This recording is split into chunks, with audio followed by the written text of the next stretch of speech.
Bonjour, j'espère que vous allez bien. Aujourd'hui, je vous parle de la peur d'échouer. C'est un des défis qu'une des membres a mentionné, qu'elle avait peur d'échouer lorsqu'elle entame une nouvelle habitude, même si ça fait du sens dans sa tête. Elle a tout simplement peur d'échouer, peur de ne pas tenir le coup, puis finalement de revenir à ses vieilles habitudes.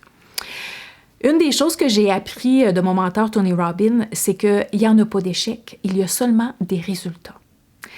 Vous savez, pour celles qui commencent à comprendre un petit peu mon processus, c'est que j'amène les gens à changer leur perception. Parce qu'en fait, tout dans la vie est une question de perception. Donc, si vous croyez que vous allez échouer, peu importe ce que vous entamez dans votre vie, si vous croyez que vous allez échouer, bien, vous avez raison, vous allez échouer. Parce que dans la vie, on attire les situations qui sont en lien avec ce qui se passe dans notre tête, donc avec nos croyances, puis avec ce qu'on pense, puis avec ce qu'on répète, ce qu'on dit à répétition.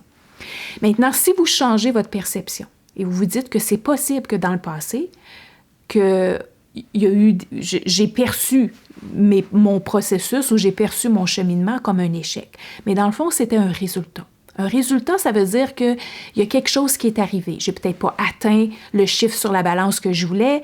Peut-être que oui, je suis revenue à des anciennes habitudes. Mais en fait, si je me pose la question, qu'est-ce qui s'est passé qui a fait en sorte que je suis revenue à mes anciennes habitudes? Vous allez vous apercevoir qu'il y a toujours une raison, puis il y a toujours une raison valable. Donc, c'est la raison pour laquelle je vous dis que tout est une question de perception. Puis au moment où est-ce qu'on apprend à se poser les bonnes questions, on est capable de passer outre cette peur de l'échec ou cette croyance qu'on nous a peut-être véhiculée pendant des années, qu'on pouvait échouer dans n'importe quel aspect qu'on entamait, n'importe quelle nouveauté. Alors, c'est ce que je vous invite à prendre en considération, que peu importe l'objectif que vous vous donnez, qu'elle soit au niveau de votre santé, au niveau de votre poids, de votre gestion de poids, au niveau de votre santé émotionnelle, au niveau de votre santé relationnelle, que tout ce que vous entamez, c'est un cheminement et il n'y en a pas d'échec. Parce qu'en fait, c'est un résultat.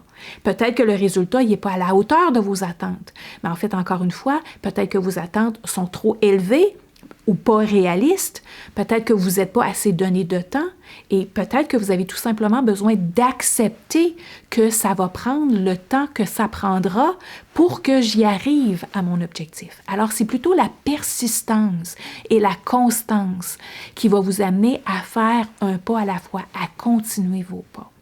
Et au moment où est-ce que vous faites des écarts, c'est-à-dire que vous êtes, pour vous donner un exemple, alors moi, depuis novembre dernier, je m'entraîne au niveau musculaire presque à tous les jours, donc définitivement de 5 à 6 fois par semaine.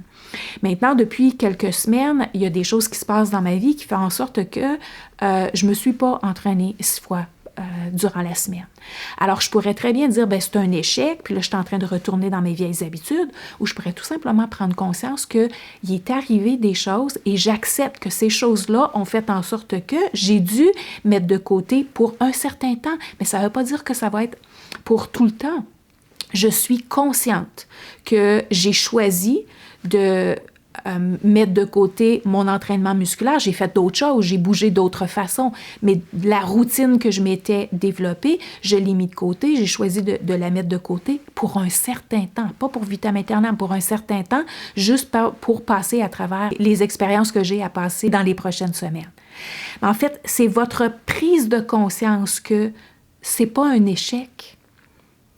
C'est moi qui choisis qu'est-ce qui est un échec ou pas. Mais dans le fond, si je bannis le mot échec de mon vocabulaire, et plutôt, je me dis que, la semaine passée, c'était ma réalité. Alors, c'est la raison pour laquelle j'ai pas continué ma routine. Mais maintenant, cette semaine, je vais recommencer, même si je le fais pas 6 fois, je peux peut-être le faire 3 fois. Puis la semaine prochaine, j'ai recalibré mon horaire pour me permettre de le faire. Alors, c'est ça le cheminement et tout est une question de prise de conscience et comment on se parle. Donc, quand on utilise des mots qui font en sorte que on a l'impression qu'on n'est pas correct, qu'on n'est pas à la hauteur, qu'on n'est pas capable de passer à travers ou de continuer le cheminement qu'on a entamé, eh bien, ce sont des fausses croyances. Alors, je vous invite à changer cette perception. Il n'y en a pas d'échec. C'est un résultat et tous les résultats peuvent être améliorés. tous les résultats peuvent être améliorés.